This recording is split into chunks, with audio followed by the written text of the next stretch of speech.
Negosyanteng si Atong Ang at artistang si Gretchen Barreto isasama na ng Department of Justice bilang sospek sa kaso ng pagkawala ng mga biktima po na sabongero. Kaugnay niyan, kuha pa tayo ng karagdagang detalye sa pag-uulat ni Bombo Grant Hilario.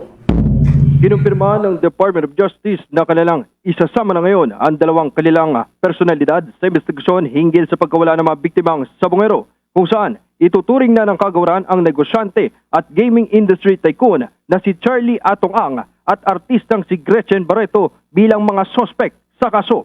Sa naging pagtatanong ng Bombo Radio kay Justice Secretary Jesus Crispin Remulla, kanyang ibinunyag ng dalawang nabanggit na individual ay mapapabilang na sa mga paiimbestigang sospek sa pagkawala ng mga sabongero. Ito'y bunsod ng isawalat ni Julie Dondon Patidongan o kinilala bilang si alias Totoy ang pagiging sangkot umano ni na Atong Ang at Gretchen Barreto.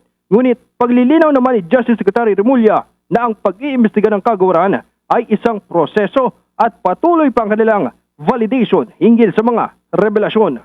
Kaugnay niyan, pakinggan natin si Justice Secretary Jesus Crispin Remulla. Ibig sabihin po nito na parang bang kasama sa investigasyon ng DOJ sina Atong Ang at saka Gretchen Barreto. Mapapasama sila, pinangalanan sila, then we will have to include them as suspects. Well, there are stories about that we are validating right now. Meron pa kaming mga binavalidate na information. Actually, there are 20 people in the list. Ang tinatawag na alpha list, yun yung alpha group ng Isabong. The alpha group is the main group that run the show.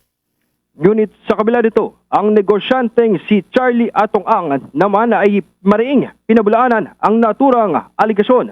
Ani ay hindi sila kriminal at wala umano siyang kinalaman lalo na sa kaso ng mga nawawalang biktimang sabongero. Kaugnay niya na pakinggan naman natin ang tinig at paliwanag ni Charlie Atong Ang, negosyante. So yun lang, please lang pakiusap ko lang. Lahat ng taong sinasabi niya, ini-involve sa amin dito. Tingnan niyo ang pagkatao namin. Parang sinasabi niya sila, Engineer Celso Salazar. Engineer yan, hindi naman kriminal yan. Paano naman sasabihin na gano'n? Ako, i-involve nila ako, gaming lang ako. Saka sinasabi nga, lover boy daw ako. Hanggang doon lang ako, wala na yun.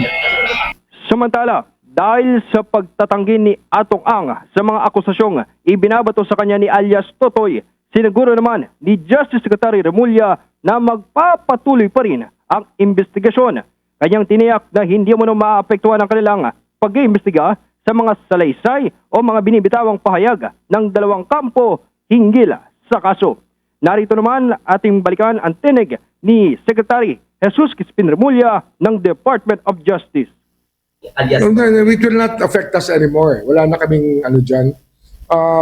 We've been looking at this case for the last 3 years. Bagong pasok pa lang kami rito.